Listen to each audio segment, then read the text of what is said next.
이 개념을 적용해서 캐릭터를 만드는 순간 여러분 시나리오의 스토리와 여러분 시나리오 자체가 완전히 달라지게 될 거예요.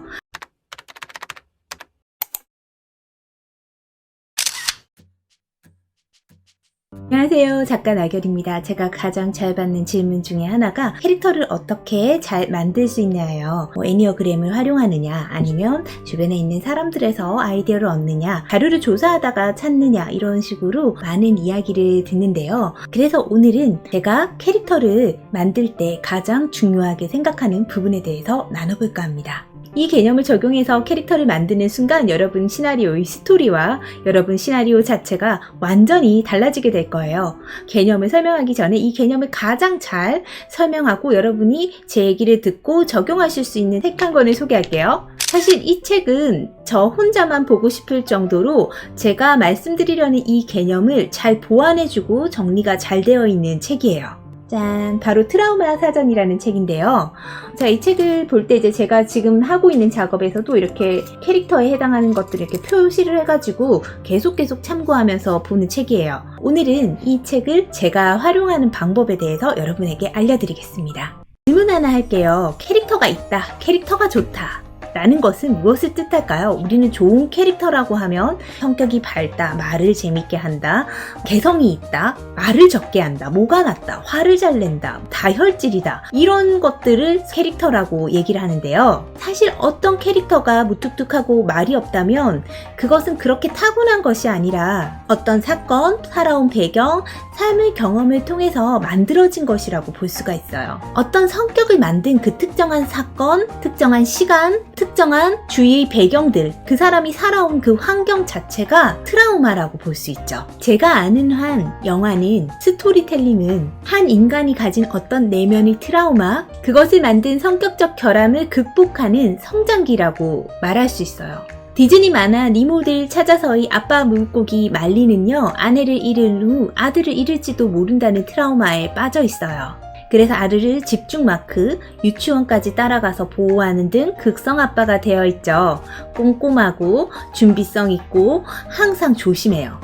이 성격은 앞에 있는 아내를 잃었다는 트라우마에서 시작됐어요. 이 트라우마를 극복하는 것이 바로 말린의 이 영화에서의 숙제예요. 니모를 찾아서는 말린의 사서 걱정하는 부분, 아내를 잃은 트라우마를 극복하기 위해서 걱정했던 대로 아들 니모가 사라지고 아들 니모의 적극적이고 자기 결정적인 행위들로 인해서 아들이 돌아오게 됨으로써 내가 무언가를 하지 않아도, 내가 무엇을 어떻게 하지 않아도 그 일은 일어날 수 있고, 그리고 이게 해결될 수 있다는 것을 말린이 알게 해요. 그래서 말린이 이 과정을 겪은 후에는 자신의 트라우마를 극복하고 아들이 사라질 거라는 두려움에서 벗어나서 아주 따뜻한 아빠가 되는 것으로 이야기가 마무리되죠. 영화 에일리언 1의 리플리는 소극적이고 나서지 않는 성격이에요. 그녀가 왜 이런 성격이 되었는지는 니모를 찾아서에서처럼 실제 씬으로 설명되어 있진 않지만 분명히 과거 어떤 일들 때문에 그녀는 나서는 성격이 아니어서 항상 한 발 뒤에 물러나 있고 자기 주장도 강하지 않아요. 그래서 에일리언과 싸우는 동안 내내 뒤편에 앉아있는 사람으로 존재하죠. 그러나 이 영화는 이 여자의 이런 부분, 이 트라우마를, 성격적 결함을 극복하라고 합니다. 그래서 에일리언에서는 직접 리플리가 에일리언과 마주해서 싸울 때까지 에일리언을 죽이지 않아요. 결국 자기 손으로 다가가서 에일리언에게 작사를 쏘는 장면이 나왔을 때야 에일리언은 우주 밖으로 사라지게 되죠. 이처럼 우리 이야기들은 어떤 트라우마를 가진 인물이 존재하고 그 인물이 그 트라우마를 이겨낼 수 있도록 그와 관련된 그 인물이 그것을 가장 많이 자신의 트라우마의 어떤 부분을 자극받을 수 있는 사건들로 이렇게 세팅을 하는데요.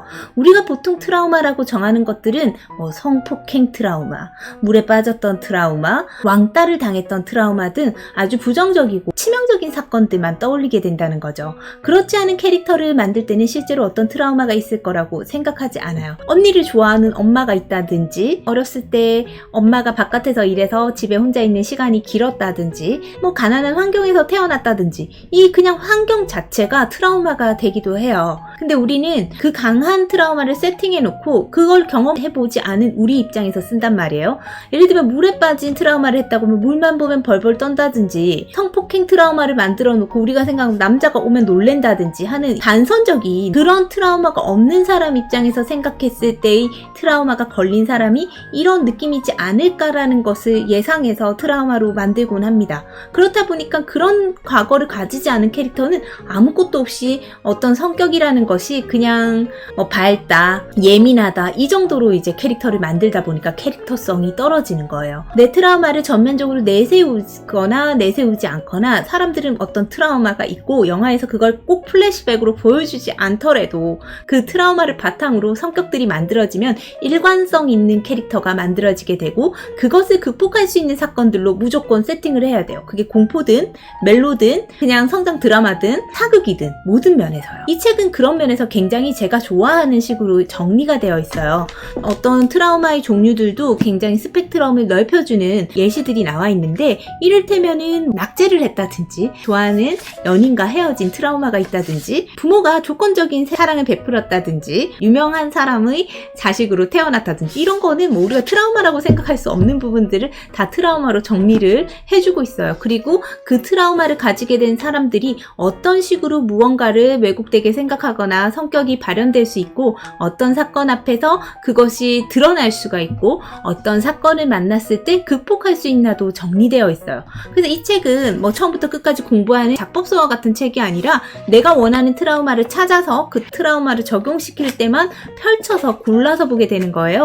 그래서 보면 저도 이렇게 페이지마다 듬성듬성 체크가 되어 있는 게 보이시죠? 혼자서 적용하시기 어려운 분을 위해서 맨 뒤에 어떻게 질문을 주고받으면서 내 캐릭터를 체크해 볼 수 있는 것도 있어서 굉장히 유용한 것 같아요. 그래서 저도 이 책을 굉장히 많이 활용하고 있거든요. 이 책의 뒤에 이런 서평이 있는데 제가 생각하는 것과 너무 똑같아서 여러분께 말씀드릴게요. 이 책은 작가에게 값을 매길 수 없을 정도로 귀중한 자료이다. 저한테도 진짜 귀중한 자료예요. 그래서 제가 이 책을 보면서 내가 설정한 어떤 트라우마를 가진 캐릭터가 어떤 반응을 보이는가, 주로 어떤 생각을 하는가, 어떤 사건에서 과민 반응을 보이는가, 그리고 최종적으로 마지막으로 겪어야 될 사건은 트라우마를 극복할 사건이라고 여기에 적어주는 사건 예시들이 있어요. 그와 유사한 사건들로 세팅을 해줘요. 그래서 그걸 극복할 수 있는 거대한 사건을 제가 만들고 그 캐릭터의 성격적 결함이 극복돼야지 이 문제가 해결되도록 하는 거예요. 그게 살인자를 잡는 거든 사랑하는 연인을 다시 만나는 거든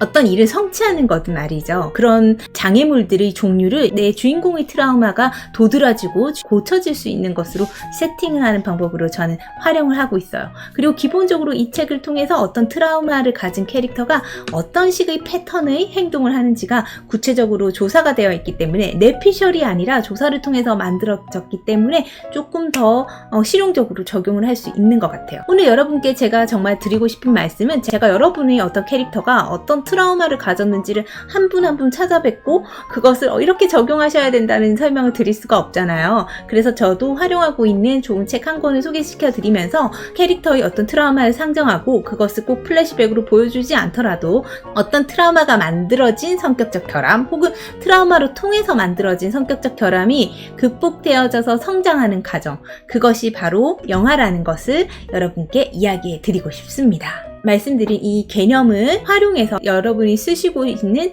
작품을 한번 검토해 보시면 좋겠고요. 기회가 되시면 이 책도 한번 보셨으면 좋겠어요. 앞으로 제가 말씀드렸던 이 개념을 좀 활용하신다면 여러분의 시나리오가 좀 더 풍성한 캐릭터로 채워질 것이라고 확신합니다. 이 부분이 여러분의 작업에 진심으로 도움이 되길 바랍니다. 오늘은 여러분과 함께 캐릭터 만들기에 대해서 나눠봤고요. 함께 성장합시다. 감사합니다.